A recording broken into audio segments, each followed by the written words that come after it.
Dios. Su nombre sea ensalzado entre nosotros. Qué admirable es para nosotros Dios. Importante. El Señor para nosotros es el asunto principal de nuestro día a día. Y todas las demás cosas de nuestra vida giran alrededor de lo que es Él en nosotros. Le doy gracias al Señor por estar aquí en esta tarde y veros a todos tan guapos y tan guapas, tan llenos del Señor y bendecidos de la mano de Dios. Me da mucha bendición ver al Antonio, ver al hermano Jaro y veros a todos, por supuesto.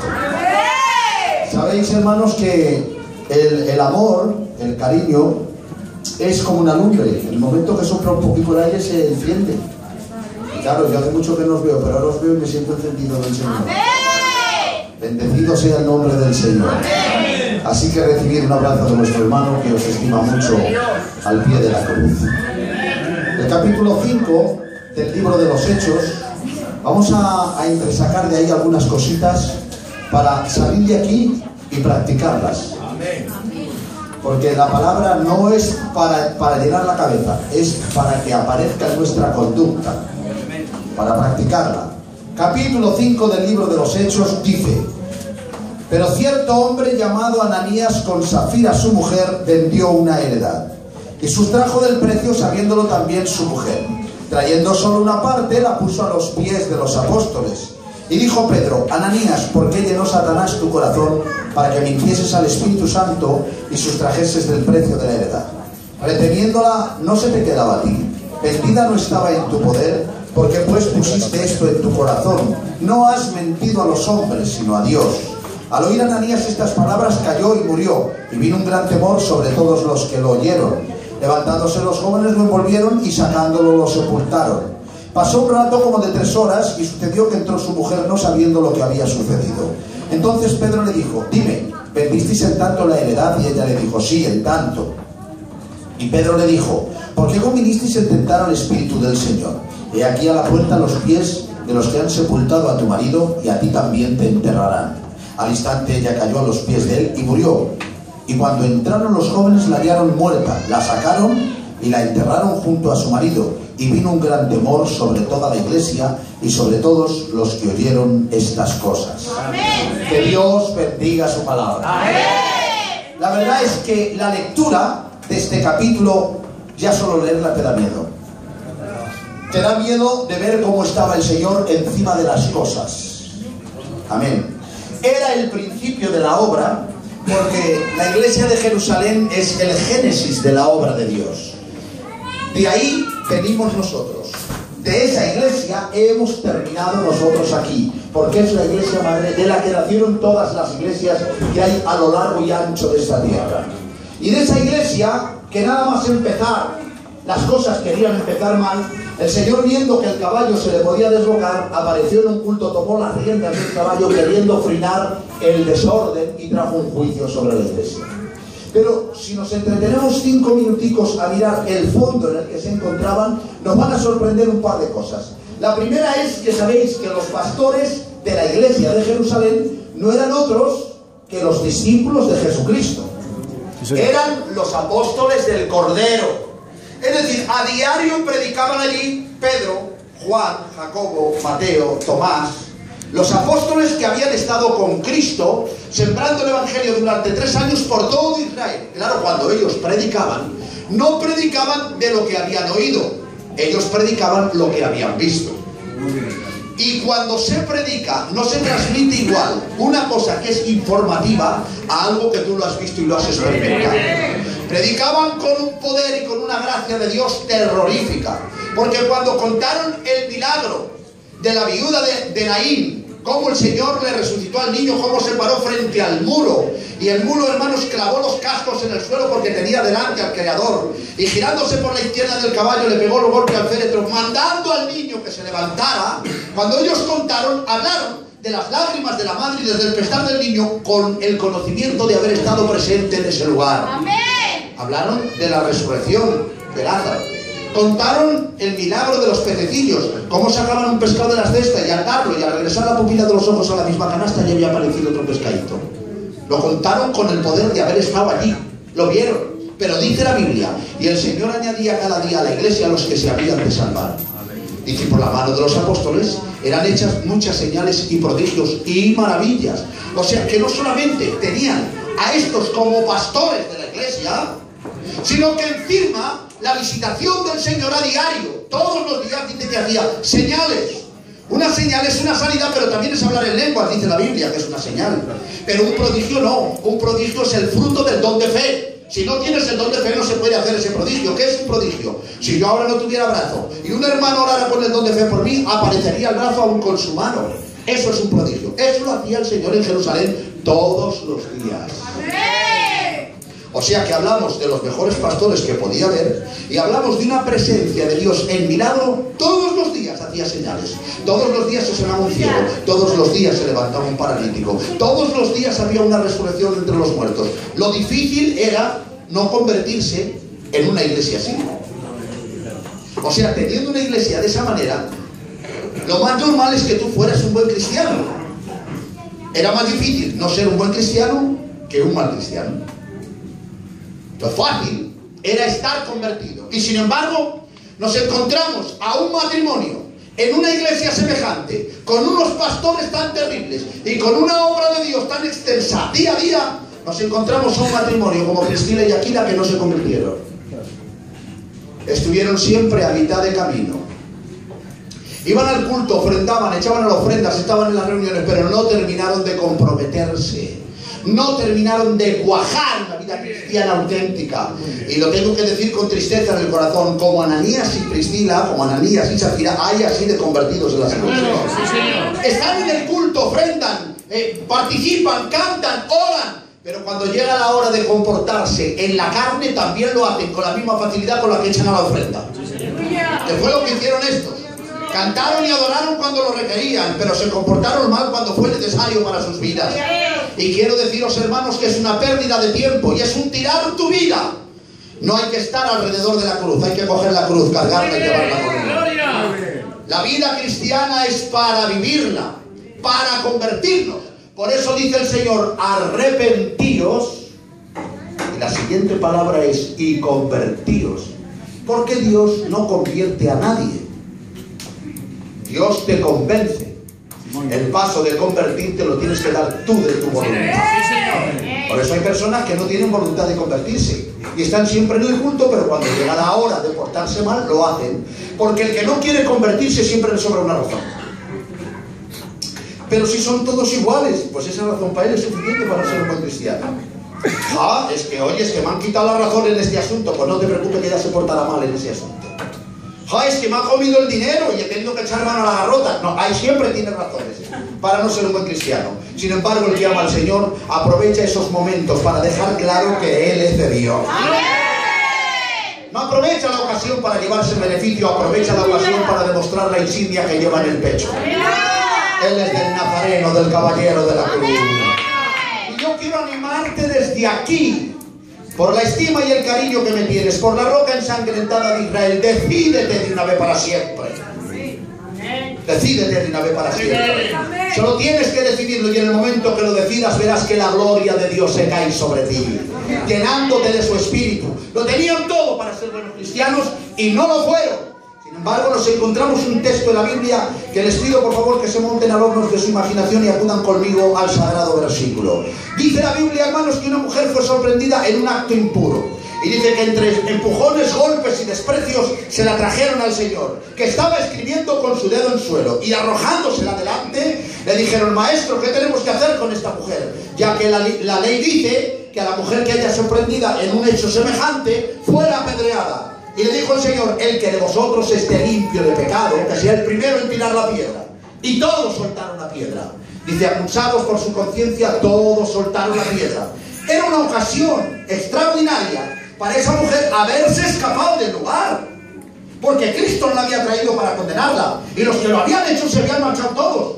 Ella había visto como por su mismo pecado otras habían muerto a pedradas. Es que eso ocurría en Israel. Qué momento para marcharse, pero no se fue ella, esperó, porque ella sabía que quien le habría librado de la pedrada tenía la última palabra.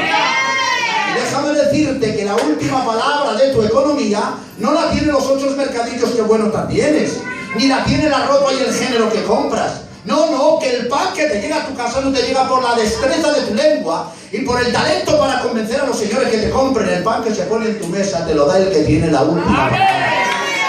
El resultado médico que estás esperando no depende de la ciencia ni del vecino universitario que tiene un diploma colgado en su oficina. Te depende del caballero de la cruz. La última palabra de tu vida la tiene Jesús de Nazaret. Por eso no te inquietes hasta que Él no hable. Quédate allí tranquilo, solo está escribiendo en el suelo. En su momento te dirá vete y no peques más. Hay que esperar en el Señor. Él tiene la última palabra. Pero ¿qué dice la Biblia? Que esperó y le dijo el Señor, vete y no peques más. Que tampoco te condeno. Vete y no peques más. ¿Cuántas razones tenían Ananías y Zafira para ser buenos cristianos? ¿Y cuántos apoyos tenían a su alrededor para haberlo conseguido? Que pocos tenía esta para hacerlo. Sin embargo, aquellos no se convirtieron y esta se consagró. Dice la Biblia que tiempo después aparece en la casa de Simón el leproso, donde estaba el Señor invitado a comer. Y entrando con un frasco de alabastro, lo quebró y lo echó sobre los pies del Señor. Como tenía esta mujer el pelo un poco largo, lo usó de toalla para secarle los pies al Señor. Y los que estaban allí dijeron, si este fuera profeta, hablando de Cristo, dice, sabrían qué clase de mujer es esta, porque esta era aquella. Dice, sabría qué clase de mujer es esta. Pero el Señor, que sabía los pensamientos, dice, dejadla tranquila, porque ha ungido mi cuerpo para el día de mi sepultura. Donde se predique esta palabra, se hablará de esta mujer. Mirad, en Israel, a las niñas mocicas, las madres van ahorrando unas perricas y llega un momento en que le compran un frasco de alabastro de mucho perfume y se lo meten como parte de su ajuar. Y cuando ya las niñas se casan, que ya ha terminado la fiesta, que ya ha terminado el jolgorio y ya se van a su vivienda sola con su marido, es allí, en la intimidad y en la soledad, donde ella abre el frasco de alabastro y se lo echa por la cabeza a su marido. Ahí lo abre, lo estrena por primera vez. Y cuando lo estrena con ese gesto le está diciendo, tú eres el hombre de mi vida. Yo me voy a casar contigo, me consagro para ti, prometo serte fiel todos los días de mi vida. Pero en cambio esta mujer nunca usó el frasco de alabastro, aunque había conocido a muchos hombres, porque nunca encontró al hombre de su vida. Pero cuando Cristo le transmitió perdón, categoría y misericordia, ella entendió que Jesús era el Dios de su vida.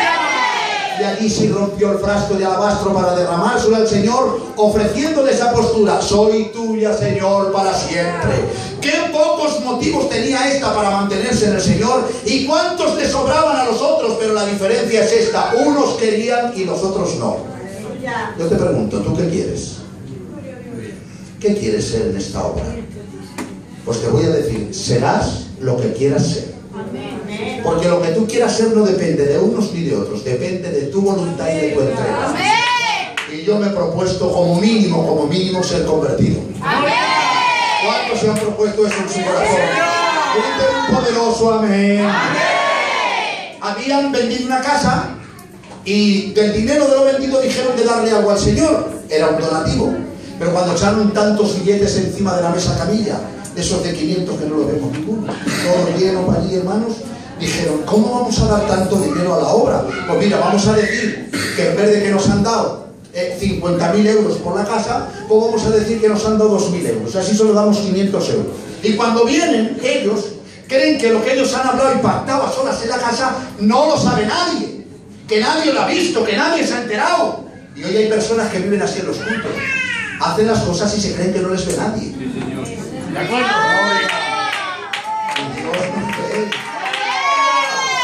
Quiero que te quedes con esta palabra en tu corazón y te la lleves para la casa. Aquellas cosas que tú y yo hacemos para que nadie nos vea y nadie nos ve, en el cielo son un escándalo.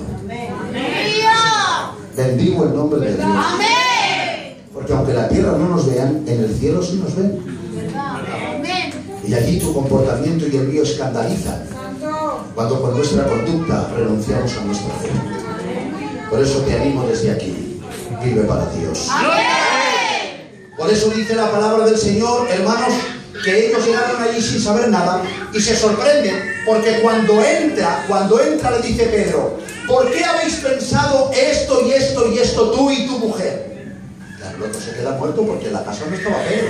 Pero es que hay un don que Dios ha derramado sobre los siervos, que le llaman el don de palabra de fe.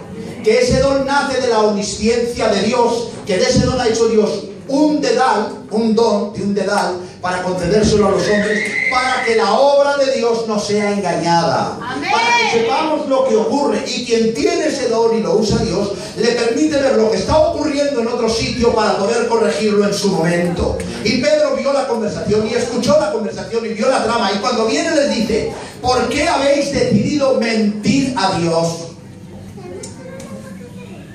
Porque a Dios se le puede mentir, pero no engañar.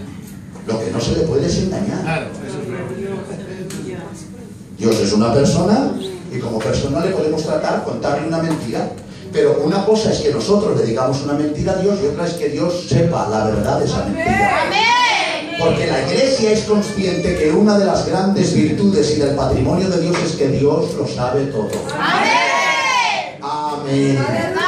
Dios lo sabe todo. Y ellos parece que lo ignoraron. O sea que estaban en el culto, estaban en la iglesia, practicaban las cosas de la iglesia, las normas de la iglesia, las actividades de la iglesia, no se perdía ninguna, pero parecen que habían perdido la consciencia de que Dios estaba allí. No podemos trasladar el error de Ananías y Zafira a nuestras casas y a nuestras personas. Nosotros sí sabemos que Dios está aquí. Amén. Amén. Amén. Que Dios está aquí. Y mira lo que dice la palabra del Señor. Dice que cuando le estaba hablando, Dios hizo un juicio sobre él y se cayó en pleno culto y cayó muerto. Dios le quitó la vida, pero dice: y el precio de lo vendido, el dinero que decidieron regalar para la iglesia como una ayuda, dice, y el precio de lo vendido lo trajeron y lo pusieron a los pies de los apóstoles. O sea que ¿dónde tenían los apóstoles el dinero? En los pies. Lo malo es tenerlo en la cabeza. Cuando el dinero se tiene en los pies, lo pisoteas porque el dinero no vale para nada. ¿Sabes? El dinero te compra el filete, pero no te compra el hambre. El dinero te compra la paz, pero no te compra el sueño. El dinero te compra los cosméticos, pero no la belleza. El dinero te compra un traje, pero no la honra y la decencia. El dinero solo vale para comprar cosas triviales que las puede comprar cualquiera. Tu respeto y tu consagración te compra las grandezas del Todopoderoso. ¿Qué es el dinero? Papel y metal. Si los señores quisieran hacer de este papel un billete, lo hacían. Es solo papel. Tú vales más que el dinero. No tires el testimonio de la iglesia en tus negocios.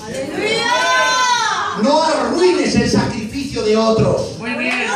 Que hay gente que está pagando un precio muy alto porque la iglesia tenga imagen para cuando se predique la palabra que los inconversos vengan. No nos hagas quedar mal tú por ganarte 100 euros más. No nos arruines el testimonio. Decide tener el dinero en los pies y a Jesús en el corazón. El hombre que ama el dinero es muy difícil que sea formal. Es muy difícil que sea formal.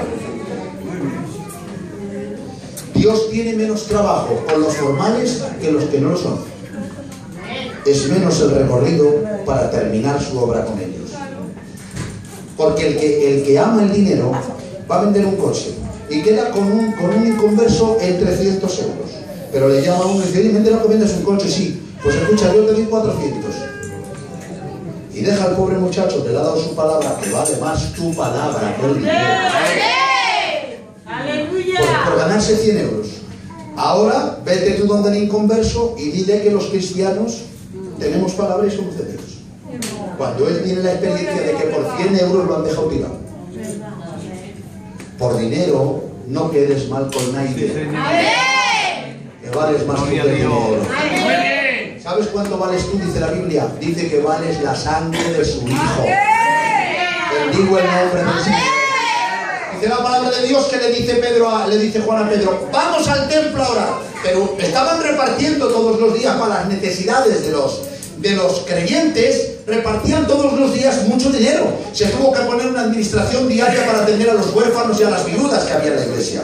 Con unas libreticas y bolígrafos recorrían las necesidades y luego se las hacían llegar a Pedro. La viuda fulana necesita 50 euros para la luz. El niño mengano no tiene zapaticos. La casa de los sultanos no tiene para emplear. Y diariamente repartían mucho dinero para cubrir esas fatigas. Se vendían las casas, las haciendas y los terrenos, y el dinero de lo vendido se lo daban a los apóstoles para poder sufragar la necesidad de los pobres de la iglesia. Y en esos días suben a orar, y cuando van a orar, hermanos, les pide una limosna, 1,50 €. Dice que se metieron la mano en el bolsillo y no tenían para darle 50 céntimos, los que todos los días repartían 6.000 euros. 300, 200, 50, 70, 90, 6.000 euros. ¿Cómo no se les queda un billetico de 50 euros por el bolsillo? Que tampoco era malo, hermanos, para tomar un café y una magdalena en un momento de hambre. Pero no lo hicieron, ¿por qué? Porque el que es fiel lo es en todo. Mira, el que es fiel lo es sin cargos. Y el que no lo es, en los cargos la manda. Porque el problema no está en tener cargos, el problema está en tener carga. Y los fieles tienen carga de Dios. Así que esto dice, y trajeron el dinero y se lo pusieron a sus pies, porque para los apóstoles el dinero no valía nada más que para comprar cosas. ¿Por qué para lo que vale el dinero? El dinero es para comprarte una camisa y unos zapatos. Y escucha, ten todo el que puedas. Que cuanto más tengas, mejor para ti y para tus hijos. Y si el filete que pones en la mesa puede ser de la mejor calidad, mejor todavía. Y si la ropa que gastáis puede ser de marca y de mejor calidad, mejor todavía. Pero eso solo es dinero para gastarlo. Que hay muchos que encima que no tienen testimonio por ganar el dinero, luego es que encima tampoco lo disfrutan. Déjalo, casi se lo va a quedar todo el hierro. Al final todo para el hierro. Ni lo goza, ni lo disfruta, y encima no tiene buen testimonio por ganarlo. Pues hijo, ya que lo tienes, vete con tu mujer y con tus hijos de cenas. ¡Santo! Y goza, porque escucha, la vida es muy cortita y algunos de vosotros lo sabéis mejor que yo, que sois más mayores. Dijo un señor que la vida es un pensamiento que como viene se va. Y cuando el barro se raja, te meten en una caja camino a la eternidad. La vida es muy cortita, gózala con los tuyos. Disfrútala en el temor y en la santidad de Dios. Bendigo el nombre del Señor. Ahora mira lo que pasa. Dice la palabra que cae muerto en la iglesia y que hay un gran temor sobre la iglesia. Dice, y 3 horas vino su mujer sin saber lo que había sucedido. Esto es increíble. No se puede creer que se caiga una persona en un culto muerta y la mujer no se entere y venga 3 horas tarde al culto. Y que después de 3 horas todavía no sepa que su marido ha muerto. ¿Qué nos está diciendo esto? Nos está diciendo que la iglesia de Jerusalén no era chismosa. Por eso no se enteró la compañera. Porque si la iglesia es habladora, a los 5 minutos lo sabe todo el mundo en Jerusalén. Hoy lo que pasa entre nosotros, por mediación de los WhatsApp, a los 5 minutos lo saben en Tenerife y en Canarias. Sin embargo, en Jerusalén ocurrió una muerte y no se enteró nadie 3 horas después, porque era una iglesia muy prudente con su boca. Era una iglesia que tenía la lengua convertida. Era una iglesia que no hablaba por hablar cosas que no se debían hablar. Hablaban lo que era necesario, que traía edificación y unidad. Y hoy necesitamos todos ser muy prudentes con lo que decimos. Hay palabras infectadas. Hay palabras que tienen infección, que te entran por el oído y te encangrenan el alma. Dios nos libre de una boca no tocada por la mano de Dios. Decían antes de bromas, en la boca de un gitano te veas. Eso decían antes. Pues la iglesia no puede ser ese gitano. La iglesia tiene que ser la esposa del Cordero. Hay palabras muy malas. Mirad, no se pueden decir muchas cosas que se saben como para hablar las que encima no sabemos. Cuando vayas a hablar algo de alguien, piensa primero en tu casa, en tus hijos, en tus hijas, en tu compañera y en tu familia. Ya verás cómo antes de hablar se le quitan las ganas. Porque una palabra, hermanos, mala, Es como la piedra en un río, puede torcer el río y sacarlo de su cauce. Así una palabra indebida puede torcer el destino de una familia, de una casa y de una persona. La iglesia tiene que ser muy prudente con lo que dice. No hablar por hablar de cualquier cosa. Porque hay asuntos muy delicados, hermanos, que rompen corazones y parten almas. Y tú y yo no estamos para partir, estamos para salvar. Estamos para convencer, para restaurar, para edificar. Por eso nuestras palabras tienen que ser cristianas, de los versos bíblicos, ceñidas por la palabra de Dios. Que tu vocabulario, cuando hablas y cuando te expresas, hagas que a la gente le intereses, que busquen tu conversación, que quieran estar contigo, porque siempre tienes algo interesante que decir, no de unos y de otros, sino de aquel que murió por nosotros. Bendigo el nombre del Señor. Mira lo que dice la palabra de Dios. Nos llama la atención y nos pide que echemos una mirada. Dice, mirad cuán gran nave, un barco, dice, es gobernada por un pequeño timón. Dice, ved cuán grande fuego en un bosque enciende una pequeña cerilla. Dice, así también la lengua es un miembro pequeñito, dice, pero ella inflama la rueda de la creación. Dice, y ella misma será inflamada por el infierno. ¿Sabes lo que está diciendo? Que al que habla mucho, le puede terminar allí. Qué pena que haya personas que se han quitado de pecar de todo y que luego por la lengua no se salven. O sea, se han tenido una vida privándose de todo aquí en la tierra y luego por ser tan habladores y hablar de cosas que no se deben, que al final a lo mejor hasta se pierdan. Dios nos libre y nos guarde. No seas esclavo de tu boca, sé señor de ella. Aleluya. No digas lo primero que te venga a la cabeza, piénsalo, cuenta hasta 10, pero cuenta 1, 2, hasta 10. Y ahora cuando llegues a 10 se te ha olvidado lo que ibas a decir y ya no lo dices. Porque si mis palabras no son mejores que mi silencio, soy mejor que me callo. Hay que decir cosas que levanten. Muy bien, sí señor. Si ya hay cosas que no merecen la pena ni hablarlas, te desaniman, te desmoralizan, te echan abajo. Para eso no quiero hablarlas.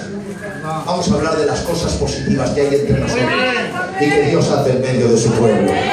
O sea, que no se enteró porque la iglesia no era habladora, pero bajó la gitana 3 horas tarde al culto.